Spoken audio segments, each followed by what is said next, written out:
I came back from my MBA. I interviewed in so many places and I never got a job. I just kept getting rejected. Until a point came, I said, you know what, let's start a real estate company again. He's the founder of Springfield Property, the biggest real estate personal brand in Dubai. 20% of them are millionaires in the Millionaire Cup. Is that the number one thing that agents miss to become a 1% agent? Content is key, but people are still not doing it. Getting out of your comfort zone is step one. People think twice before making a call. People don't think twice before dropping a DM. Or you need to stop working in your business and you need to start working on your business. What do you think is the first step that an agent should take before building a brand? First, I need to decide. I'm going to make a strategy. I'm going to write it down. I'm going to write a script. I'm going to do this. I'm going to do that. And then I'm going to I tell them, man, shut up and just get started. You've seen the reels. You've saved a few of them probably to use them yourself. Farooq Sayed isn't just a top real estate agent in Dubai. He's the founder of Springfield Property. Springfield Properties with more than 170 real estate agents. 20% of them are millionaires in the Millionaire Cup. Okay, so it's possible to make it in the real estate market with 3 billion sales annually and the biggest real estate personal brand in Dubai. Farooq, welcome on the show.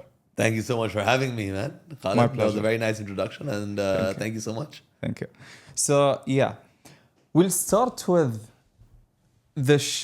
why do people join the real estate market? Uncapped commissions, a lot of fun because it's such a nice industry where you get to meet new people and you're really running your own business because as a real estate agent, you work on commission basis. So the harder you work, the more money you can make. Uncapped commissions is something which is the norm in our industry. And a lot of people, as you've said, have made it, to the millions, the Millionaire Club, as you call it in our office. So it's a great industry. Dubai is a booming city. There's a lot of real estate, selling in our city because we are in that growth phase. In terms of our population, our city is just growing, or real estate anywhere in the world. I mean, if you look at it, it's a great industry to get in. Not everyone makes it, like we were discussing a little bit earlier. Why do some, why don't others? There's a lot of reasons for that because not everyone is built for withstanding rejection because there's a lot of rejection in real estate. But all in all, it's a great field, to make good money if you are a go-getter sort of a personality. It is indeed. And if we look at the numbers of agents in the market, well, currently it's well above 25,000 registered real estate agents. People say the number could be, in excess of 50,000 now. If you look at the registered and the unregistered agents as well, and a lot of people who are working, on the side as referral agents as well. So the number could be well over 50,000 now. I see. And if we go back to 2017, they were below 16,000 agents. So now when it's above 25,000 agents that are registered, it's more than a 50% increase. Do you think that increase was because of shiny object syndrome? Because of how shiny Dubai is? Or? Sure, you could call it the shiny object syndrome. It's the first time I've ever heard that word. But there are actually transactions happening. So Dubai is growing, population is increasing, real estate prices are going up. Lots of investors from overseas are coming to Dubai. All eyes are on us right now. The highest number of millionaires are moving to this city, to this country. So there's a reason for that. It's lifestyle, it's tax-free status, it's overall infrastructure, ease of doing business. The reasons, can go on and on. And that's bringing a lot of people over here. And that's what's attracting a lot of real estate professionals to, become more successful and more people to join this industry. When the times are good, there's a lot of people who come over here and join our industry. And when the times are a little bit slower, then you'll see a lot of a lot of agents exiting the market as well. But right now, things are really, really good. Yeah, just like 2008 and COVID, in COVID times. In COVID times. How did you manage 2008? We had just started our company in 2008. Okay. I was 18 years old. I was in university. So we had formed our company. So my father was basically the founder of the company. And me and my dad, we decided in 2008 that what do we do? Dubai is not a city that we can leave because we've been here since, I've been here my entire life. He had already spent close to 20 years by then. So there was no exiting Dubai. So we said we have to just, and it's not like other countries in the world were sheltered from this. I mean, 80% of the world was deeply affected by the global recession. I see. So I think Dubai, obviously the real estate market was affected, but our roots were, very, deep rooted in Dubai. I was in university. My siblings were here. Oh, we had two other businesses as well. We had a car rental company and we had multiple restaurants in Dubai. So, I mean, leaving Dubai was not an option. So, Yeah. I mean, we managed. Luckily, we had some good investments in real estate. Things that, of course, did go down, but they didn't completely, Yeah. go away. Like what happened with some people who had heavily invested in smaller developer projects, and then those developments got cancelled, and then they lost all their money. So at least we had ready properties that paid cash flows. So even during the recession, we were able to weather the storm, and then Dubai came back. Yeah. And Dubai came back even stronger. By 2010, things were, getting better. 11, 12, the market started booming again. And then 14, I think it was 13 or 14, when the Expo 2020 got announced, there was a further boom then. So Yeah. the market recovered fairly quickly in Dubai. It was a couple of years of a slowdown, but after that, Dubai prices started increasing, new projects started getting announced. There was an exit of a lot of people from Dubai, so the population dwindled for a little bit. We heard all these stories of people leaving their cars at the airport, and people were leaving, companies were closing down. There was that 1.5 year of stress within our industry, but then things came back much faster and very strong. I see. Makes sense. And what was the one thing that kept you motivated in the beginnings? Because you had multiple businesses, Yeah. other options that you could Yeah. pick. So starting the business right at the bottom of the market, what kept you motivated? So we started the business before the financial crisis. see. So the financial crisis hit in, I think it was July, August, between that period. And we had started our company in the beginning of 2008. So things were booming when we started, all right? Yeah. And obviously when we set up our company, we set up our office, we set up, we put all the furniture in, and then the financial crisis hit. Wow. So we obviously survived for a couple of years, but then we actually closed the business for a year. So Springfield opened up in 2008, and then we closed the business in 2010, and then we restarted the business. What happened? Reopened the business in 2012. Yeah. So by 2010, we decided, things are not really working out for us. The expenses are very high. And my father had two other partners in the business who decided that they don't want to continue.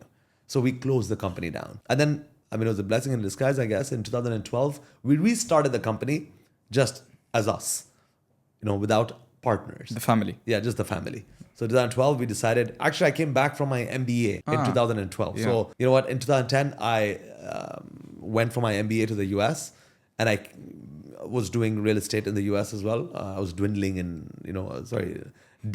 real estate for a little bit in the US, and then I came back over here and I tried to get a job. So my dad said, get some professional experience. You're still young. You're 22. Get a job, do something, work for a multinational company. And I still remember I interviewed in so many places right after I came back from my MBA, and I never got a job. Bro, 6, 7, 8 months, I didn't get a job. I just kept getting rejected, until a point came. I said, I just don't want to go for an interview anymore. And my dad's like, okay, what the hell do you want to do then? I said, I'll do business, something, let's start the real estate company again. Because I didn't like the restaurant business. And the rent-a-car business is also okay, but it wasn't interesting for me.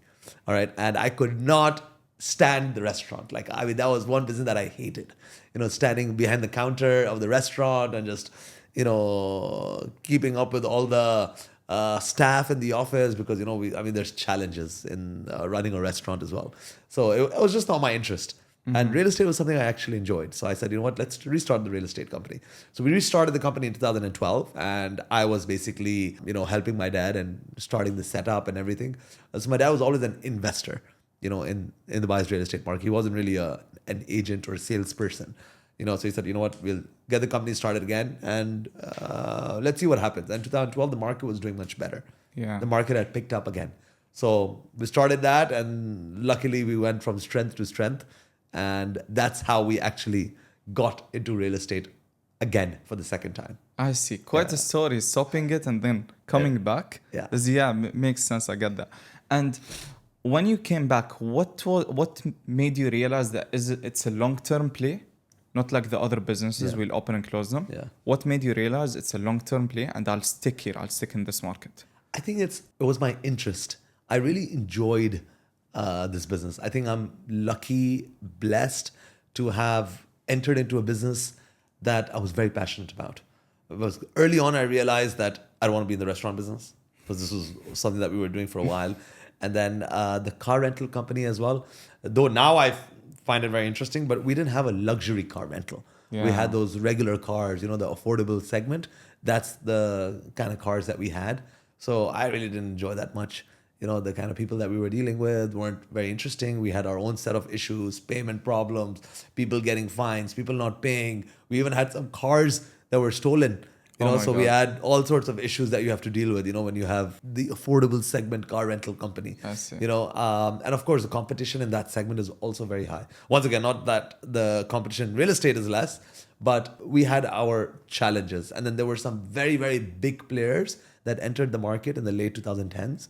All right, early 2010, 11, 12, very big companies coming in with, international American car rental companies coming in with like 2,000, 3,000, 4,000 car fleets. That's a So lot. it was difficult for us to compete with them.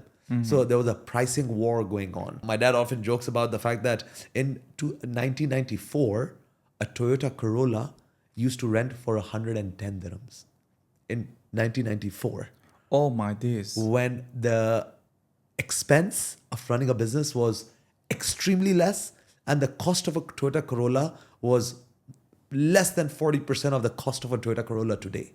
And fast forward 20 years later, a Toyota Corolla still rents for 110 dirhams when the cost of business has gone up by 10 times. The Yeah. car cost has gone up more than double. Yeah. The rents of our offices have gone up 10 times. So how is the cost of renting a car that's still the same? Yeah. Because now they have economies of scale. Everyone coming in is buying 1,000 cars, 500 cars. Back in the day, we had a car rental company with 30, 40, 50, 60 cars, 100 cars. Yeah. We considered ourselves a big player with 100 close to 100 cars. And today, if you're not 4,000 or 5,000 car fleet, you're not considered really a competitor. good big company. So, we had our set of challenges. And then I stumbled upon real estate. I dabbled in real estate from the age of 16. I was working at another real estate company. So I actually enjoyed it. I liked checking out cool properties. I liked meeting new people. I liked taking people around, on tours for properties, meeting new people. I thrive on that. I enjoy it. I always comment on the fact that, when I meet someone and I have a good meeting, I feel very energized. If I'm just sitting and I don't have a meeting today and I'm not meeting new people, I feel like I had a little bit of a dull day. Or even if it's in the office, Yeah. if I have to give a presentation, I have to meet my people, I have to do team meetings, that energizes me. So I started enjoying that more and more. And I think I just stumbled upon something that I've turned out to become very passionate about. And I always say this, if you want to be successful in any business or in any walk of life, you need to eat, breathe, and sleep that business. You need to be thinking about it even in the afternoon, not because you have to, but because you enjoy it. So that is a mindset shift, Yeah. right? Is it the number one mindset shift agents that want to join early on, just like how we did when you were 16, have to realize this mindset shift? See, you don't realize it from a lot of 16, 17, 18-year-olds. When I was that age, I didn't know what I would be ultimately doing for the rest of my life. And I don't think you have to make that decision that early on. Like I said, I was lucky to have stumbled upon an industry that I stuck to for so many years. Like I've never done anything else besides real estate, right? Sort of had other businesses as well, but real estate has always been my primary focus. So a lot of younger people that might be watching this podcast might feel like, wait a second, I haven't figured out what I want to do. I think that's fine. I think it takes time to realize and understand what you're doing. Sometimes people have to change their focus as well. You start off in a certain industry and then you realize that, I could be doing or making more money in something else. And then you have a shift. So you don't have to be 100% at a young age, locked, focused into what you want to do. I think it can change a little bit as well as you go on and you get more professional experience. Yeah. And model jumping is something that's more popular nowadays. People What do you mean by model jumping? business model, they pick something like real estate and then they jump to something else and then they jump to something else. You can't jump and you can't change Yeah. that quickly as well. I don't think that's good as well. I think you should Yeah. stick to something because it takes time to grow. Compounding factor. Yeah, So. and I think I mean I often say this to people is that I think the first 3-4 years after my MBA, I was just understanding the real estate market. I wasn't really growing my business. So if you look at Springfield from 2012 up until 2016, we were a fairly small team because I was not closing the very big deals. I was understanding how to close 2 million, 5 million, 6 million, 7 million dirham deals, and I was busy making money and, being able to support the business. Yeah. I remember there was a time I don't remember exactly what year it was, but I met somebody who told me, it was a client of mine and he was a very successful guy. And he told me, Farooq, I like you. So we started talking about his business and my business. And I started telling him, obviously I'm running around. I'm making very good money now, more money than I ever imagined I could make. But you know what? I'm running around a lot. And I feel like if I stop, my business would stop. And that's when he said, Farooq, you need to stop working in your business and you need to start working on your business. And you need to try to set up systems that make the business run by itself. So you could then go on a vacation, you could step out, or in the future, you could, move on to other things. And then you could have a very, very well-oiled machine that runs itself. And you need to be making sure that the systems are in place and check the systems, Yeah. and make sure the machine is running. I'm still not there as yet, but that is the ultimate goal. That you could step away from the business and it will be running itself. Then I realized, okay, wait a second, I can't be doing 70% or 80% of the transactions in the company. Because that was the ratio at that time. I was doing 70 to 80% of the transactions in my business. So it was basically a one-man show. And I still remember thinking that, oh man, I wish there's a time where, I could be making more money than this and not having to close any deals myself, just overlooking things. And, we came to that point now.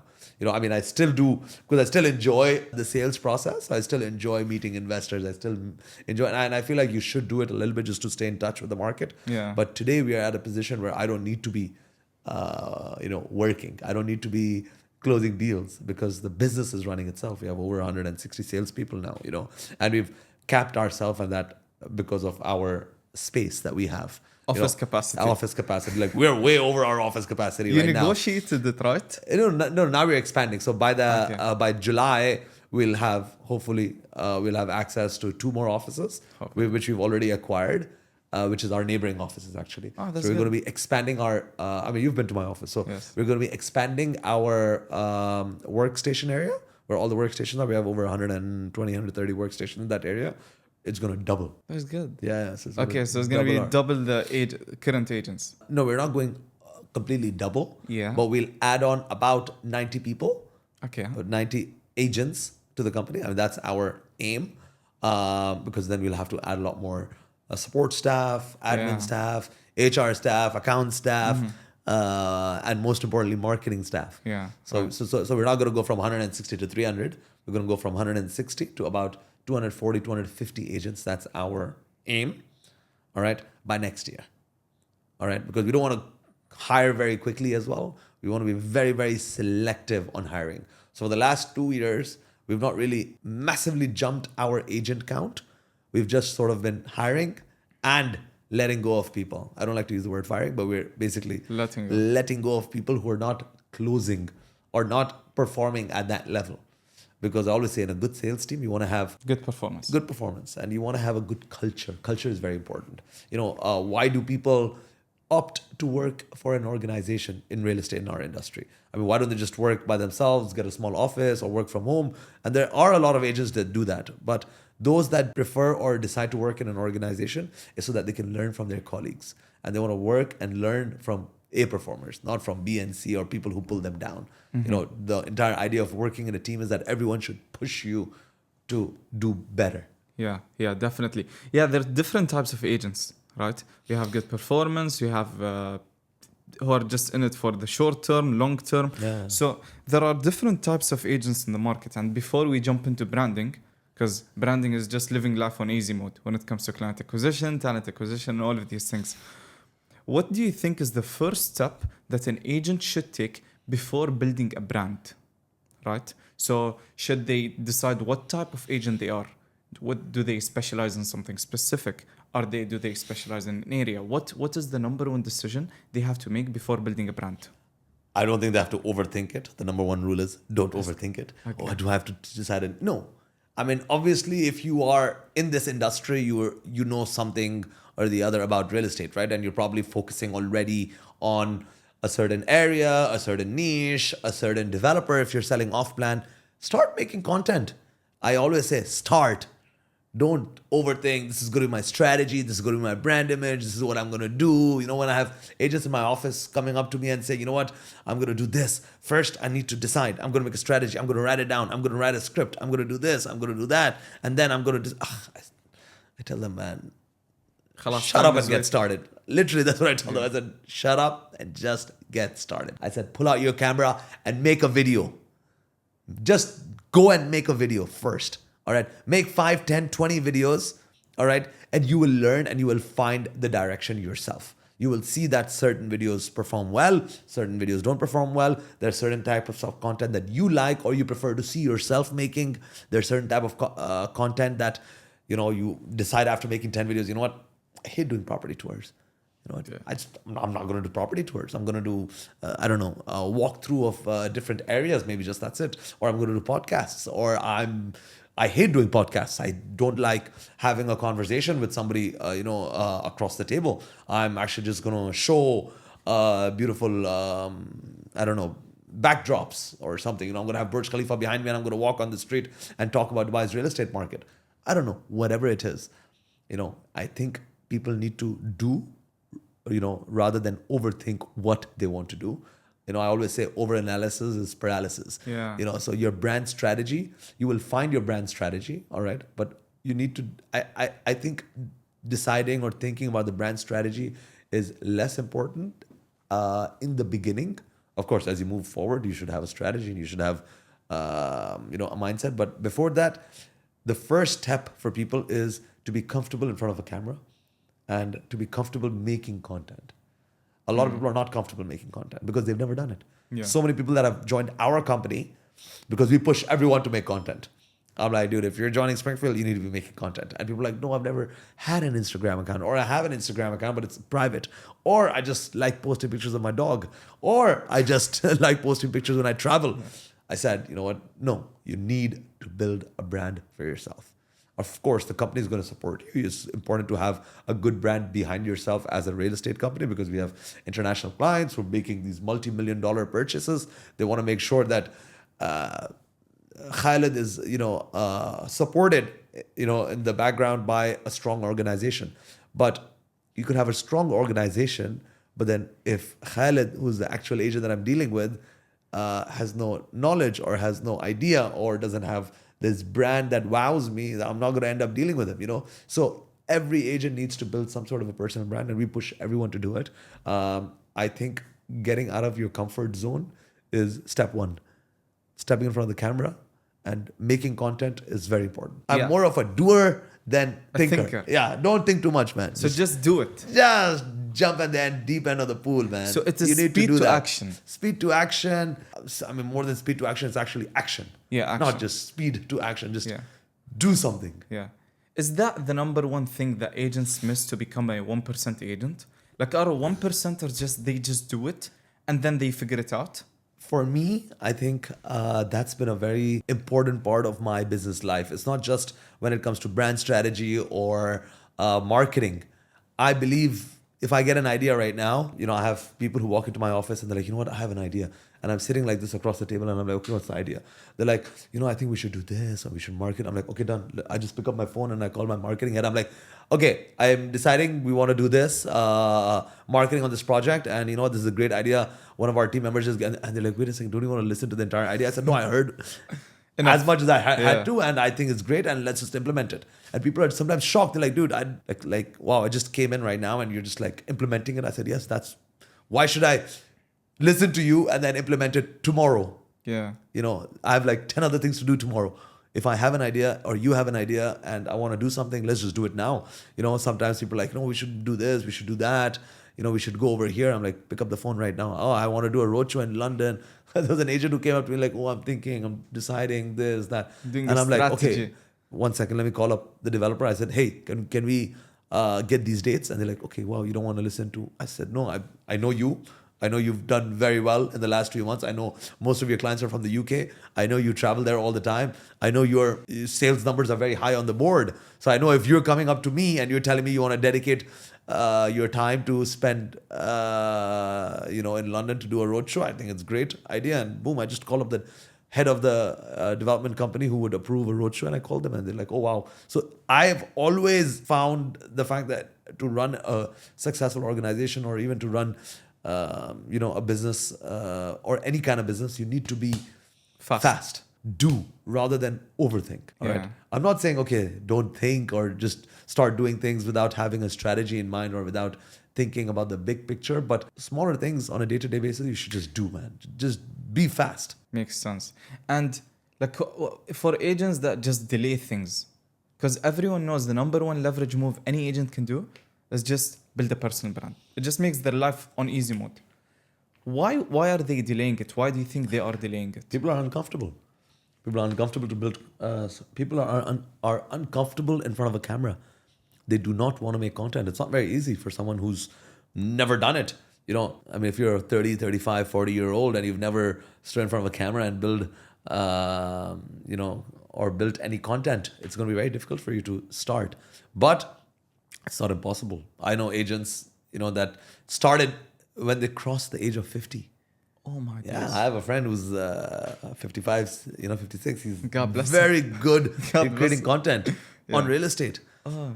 And, he started a few years back. He had gray hair.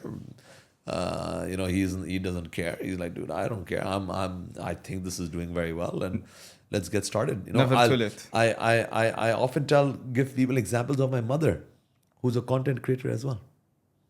My mother is a very active content creator. Her last few videos are getting over 1 million views. Oh my days. On Instagram. Okay. Dude, every other video, you should check her out as well. Every other video of my mother is now reaching 200K, 300K, 400K. And I'm looking at my videos and they're reaching like 80, 90K. And I have 250 plus viewers. Okay, a few videos will get 1 million. A few videos will get a few 100K. But like my basic videos get like 40, 50, 60, 80, 90K views. And her videos are getting over that. And I'm like, what's this? With zero edits, with zero professional touch. Fully raw. Completely raw. Dude, she even makes spelling mistakes in her comment section, in her description. I'm like, mama, come on. She's like, I don't care. Because she's passionate about what she wants to talk about. She talks about family. She talks about raising kids. She talks about religion. Because that's what she's very passionate about. And her content is just raw. She just picks up the phone and starts making content. And it started to go viral. And now I think she started 1 year back. And now she has over 25,000. 1 year of consistency. 1 year. Maybe 1.5 years, maybe. Yeah. I don't remember exactly, but I think she started blowing up 6 months ago. Yeah, but not that much time. Right? Bro, now I have clients who come up to me and tell me, I watch your mom's content. It's so good. And I'm like, you're watching my mom's content? I said, why? They're like, I just love it when she wakes up in the morning for the Fajr prayers and then she posts about Fajr prayers every day, her consistency. And then she goes for golf in the afternoon. And then she talks about raising kids in the evening. That's her basic content flow every day. And she's just consistent about posting it. And it's shocking for me. I had this client, literally, he's like, Farooq, I like you, but I'm your mother's fan. And I'm like, wow. He's like, man, I just miss my mother whenever I see her content. It reminds me of my mother. So people are like connecting with her on that level. So it's, when I tell my agents, I'm like, dude, my mother can make content and get 25,000 organic followers in a very short period of time and get hundreds of thousands of views on her videos, why can't you? And she doesn't even use an editor. She's doing it all herself. And she learned how to use Instagram maybe a couple of years ago. Yeah. Instagram's been around for over 10, 12 years. She learned it 2 years ago. She figured it out. She figured it out and I didn't teach her. I was like, Mama, come on, this is not for you. Yeah. You know, this is what I used to tell her. Yeah. I used to tell her, Mama, this is not for you. I mean, khalas, like, look at your Yeah. age. Mama, this is not your age to Yeah. pray, do this, do that. Don't go on Instagram. You know, what are you doing? Mm-hmm. And she just saw the power of Instagram because we traveled a few times, and I still remember we traveled a few times. We're in different countries, and people kept coming up to me, and they're like, "Oh, I watch your content." And my mom's like, "What the hell? We're in the U.S. and people are like walking up to you. We're in Canada, and people are walking up to you. We're in London. We were in Makkah." And people stopped me in Makkah on the streets and they're like, Farooq, let's take a selfie. And she's like, wait a second, what the hell's happening? I want to be famous as well. And literally, that's how she started making Yeah. content. And of course, she's very passionate about whatever she's doing, about, you know, raising awareness about religion and raising awareness of how she, you know, how parents should, you know, raise kids. Those are the two topics that she's extremely passionate about. So, and she's making content. So I think an agent, coming back to our topic of real estate agents, not taking that first step because they feel like either they're too old or they feel like they've not done this or they feel like they're not comfortable. They should look at live examples out there of people that have done it and get out of their comfort zone. I think that's the step one. Like you said, content is key, but people are still not doing it. And it's shocking for me that, guys, there's money on the table. You're just leaving What's it. the importance of it? Like how important when it comes to all verticals Yeah. in the business? Yeah. How important is a personal brand and how did it make a difference in your business? It's extremely important. Everyone is spending maximum time on their devices. So why would you not want to be where your customer is spending his maximum time, you know? And it's free. It's free marketing. Like, why would you want to spend thousands and thousands of dirhams when you could be doing this for free? All right. And of course, I'm not saying it's always free. You could be taking a professional help. And of course, those things can, you know, highly elevate your speed to gaining momentum and followers. But in the beginning, it's free. Take advantage of it. You know, it's extremely important because, especially in Dubai, a lot of our buyers are international, especially when we're selling off plan as well, or we're selling new developments. A lot of our buyers in Dubai in general are overseas buyers, and they're spending time. And before they want to buy a property in Dubai and spend millions of dirhams, they want to make sure that, you know, the person is legit, and they are people who have the knowledge and who are in this industry for the long term. They don't want to deal with a fly by night sort of an agent. So having a personal brand out there adds to the credibility, which is very important when people want to make multi-million-dollar decisions. I see. So that's how important it is. I think it's extremely important. And I think Okay. if you're not doing it, you're losing big time. Because what are the ways that people can acquire customers in real estate? You either pick up the phone and you do this cold calling, which is illegal and agencies should not be promoting that. Second is calling up leads or just being on the phone, which we promote a lot, or calling up old leads, you know, being on the phone for 4 or 5 hours, which I think is very important still. Even after doing content, it's still very important. But then what else? Networking, going out actively and meeting new people, becoming part of different organizations, which could potentially lead you to building a good network. Door knocking, but technically in Dubai, you really can't do much of door knocking because it's not like the US or Canada where you could farm in an area and then actually go and meet all the neighbors and things like that. But if you can, there are certain areas where you can become part of some community groups. You can become part of the area that you stay in. You know, you could build your network in that area, tell people, I live in this area, I could be the right agent for you. But the number one way to get clients is still content. You know, it reaches your audience in completely different parts of the world who are today looking at Dubai to invest. I see. And yeah, number one way is via content. 100%. Why? Because people are always on the phone. Okay, where exactly are they? On which platforms? And how did you pick your first platform? I stumbled upon my first platform because I use Instagram the most myself. Even today, Instagram is my number one social platform that I get clients from and where I spend my maximum time on. But as an agent, you need to have an omnipresence. You need to be present in every platform. See, our job is to make content. You could push that content out on every platform. Because the hard work is making the content. You know, so if you've made the content, you've made the videos, push it out on different platforms. So that's what I do. I make content for YouTube. all right, which has been very, very helpful in building our brand and my own personal brand.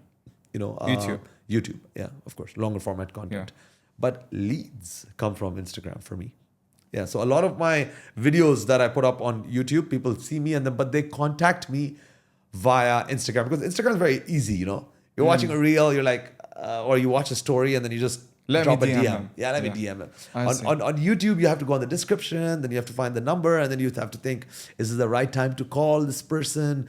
You know, you could be watching a video on a Saturday or Sunday, and you're like, oh, I'm not sure if the right time to call. Or if you're sitting international, then you have to dial an international number to make that call. You know, so it's, you know, people think twice before making a call. People don't think twice before dropping a DM, I and it's see. more convenient. I see. So that's why Instagram's been my number one client acquisition or lead receiving platform. But then I make content on YouTube. I put up the same content on LinkedIn. LinkedIn sometimes, you know, it prefers pictures and more professional sort of office pictures and office achievements more than everything. Like on Instagram, I'll even put up, if I'm going out for a nice dinner, I wouldn't put that up on LinkedIn, you know. Yeah. But major videos, like if I'm talking about real estate, you know, if I'm talking about the market, I would put that video up on LinkedIn as well. I'd put that video up on Instagram as well. I'd put that video up on Facebook as well. I'd put that video up on my YouTube shorts as well. I see. You know, so I believe that you should have an omnipresence, and I think the hard part is to make the content. So distributing it on different platforms is not that hard. Plus, you have different people sitting on different platforms. I might love Instagram, you might love Facebook, someone else might love Snapchat, someone else might love spending their time on LinkedIn. So why ignore? Oh, and of course, TikTok, the big one. You know, so Big boy for views. people think that TikTok's more for the very young generation, but you'll be surprised. You know, people who buy real estate have kids who use TikTok. You know, I've shared this story on multiple podcasts in the past where I sold a penthouse to a fairly older gentleman who told me he found me via TikTok. And I said, oh, wow, you sit on TikTok? He's like, no. My son sits on TikTok. He watched your video. He showed it to me. And then I contacted you via your TikTok video. And long story short, I showed him a bunch of penthouses and he ended up buying a penthouse from me. You know, and the lead came from my TikTok video. And I used to think at that time, TikTok's not that important. And I had someone in my office who said, sir, you know what? You're making the content. You might as well push it on TikTok as well. And I said, yeah, you're right. So I started pushing content on TikTok as well. Even though I personally, till now, you know, because now, of course, I have an in-house team who pushes my content out. I don't know how to use TikTok properly. If you tell me, like, do you sit on TikTok? I don't sit on TikTok ever because it's just not my preferred social media platform to spend time on. But Instagram, I could, you know, scroll away at night just watching content, you know. So that's something I like to do. So different people have different platform preferences. So as an agent, we need to have an omnipresence. I see. So all platforms, not one specifically, because you can just easily distribute it. Yeah. Right? Yeah. And when it comes to, you mentioned that your team handles it. Yeah. What's your production flow? Like what's your team structure? What's your content creation process? Or do you just go with it? Honestly, if you ask me, you know, people ask me very often, like, do you think about the script? What you have to do? I said, no, man, I just show up. And I've been doing this for a while, so it becomes easier when you do it a lot more. Practice makes perfect. So now, I mean, you just take me to a house and I'll walk through it and I'll make content about it. Or if I show up to a podcast like this one, I'll just, you know, obviously there's no preparation that goes on behind. You just wing scenes. it. I just wing Just it. wing Because, it. see, I mean, we're doing so much research anyways about real estate, right? I mean, I'm constantly studying. You know, every day I study projects. So if I have to make a video on a project, generally I've most probably already studied it before. You know, so I'm more of a wing it sort of a guy when it comes to content. But I mean, it's good for some people, especially in the beginning, to at least have some sort of a structure, think about some sort of a script, you know, because not everyone can just show up at a property and start speaking about it. So especially in the beginning. Now, I'm also 400 videos in on my YouTube channel now. You know, when it was my first 10, 15, 20 videos, obviously there was a lot of thinking, what do I have to say? What words do I need to use? What's the kind of marble that is? What's this sort of flooring? Is this herringbone or is this chevron pattern or is this a classical architecture? Is this modern architecture? What kind of words do I need to use in my videos?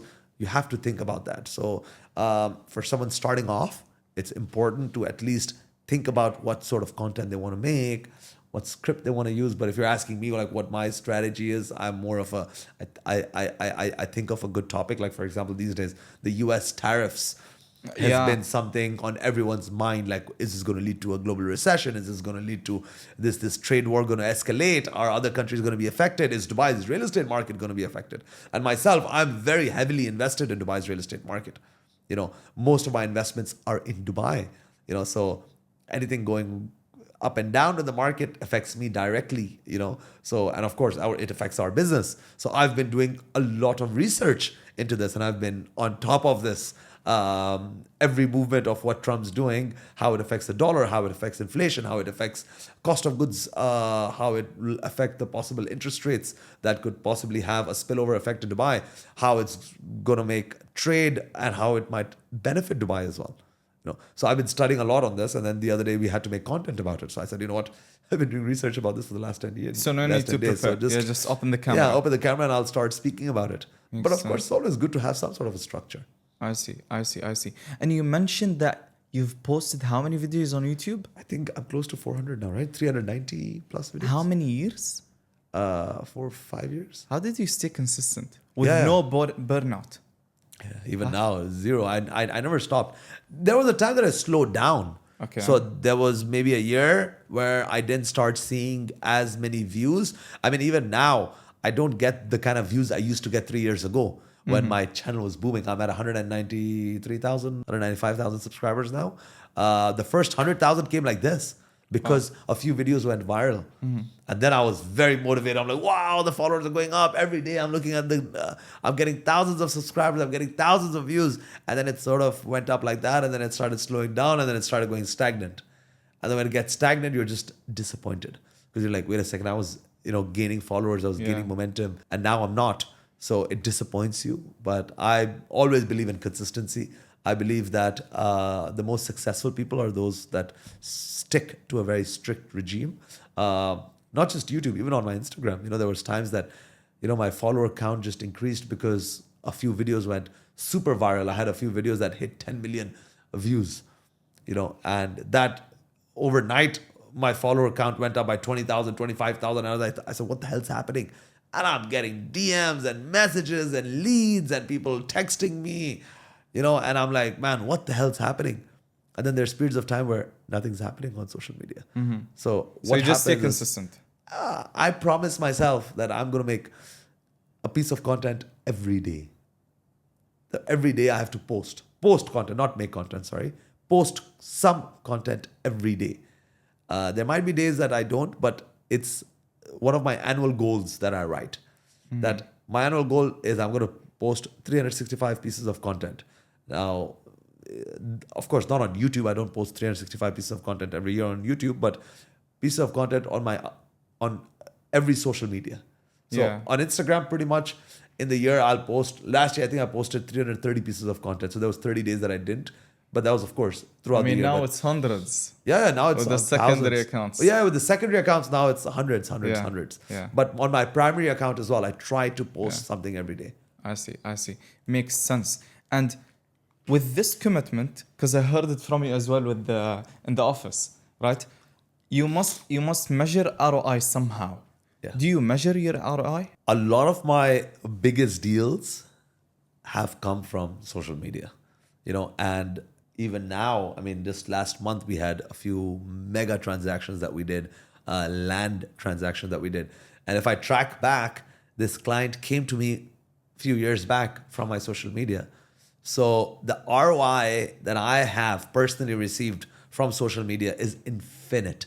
I can't even track it because so many of our agents who are super successful, they joined our business because they saw me on social media. I mean, I would contribute a major chunk of my business to my personal social media brand, and of course, building that brand up, so it's difficult for me personally to track and measure the ROI because I just think it's so huge.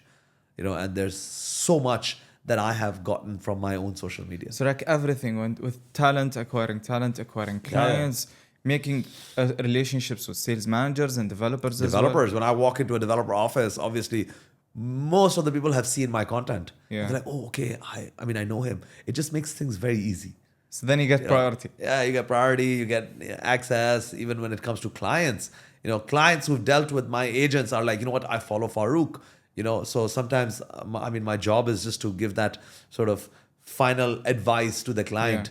It makes my job very easy, Yeah. and makes my agent's job very easy as well.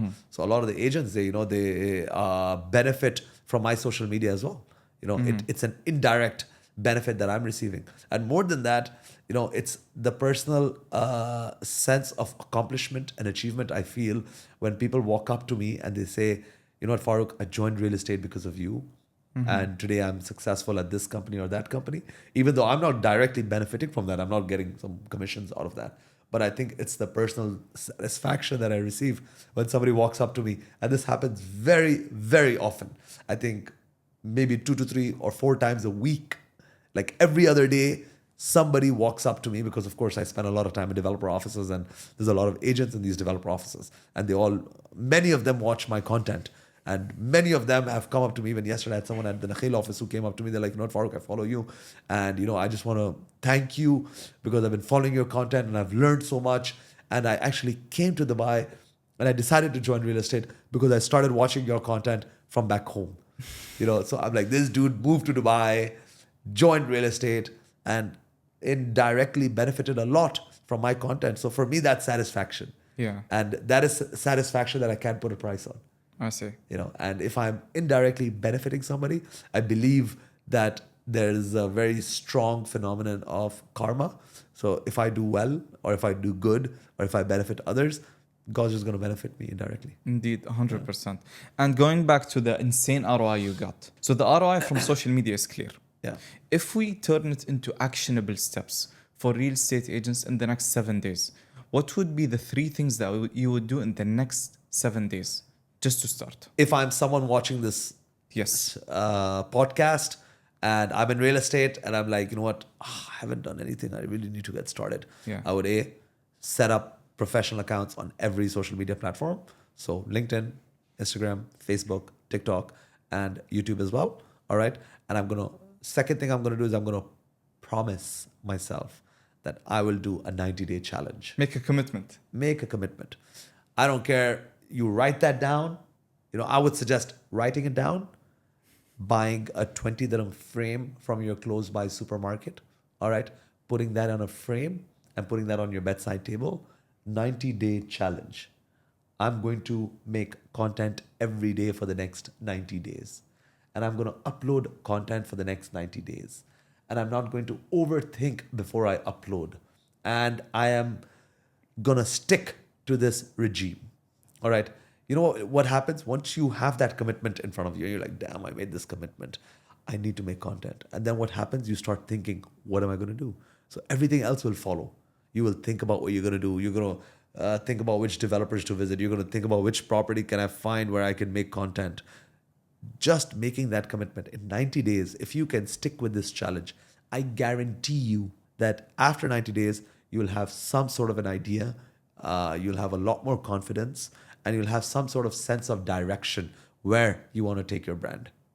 So if you just do that, make a commitment, get your thing started, and just jump into the deep end of the pool. It's like, I often say how I learned swimming. If I open up a book or if I Google, how do you learn swimming? You move your hands like that, and then you look up here, you breathe, and then you look down, and then you do that. Come on, dude, you're not going to learn that off a book. Yeah.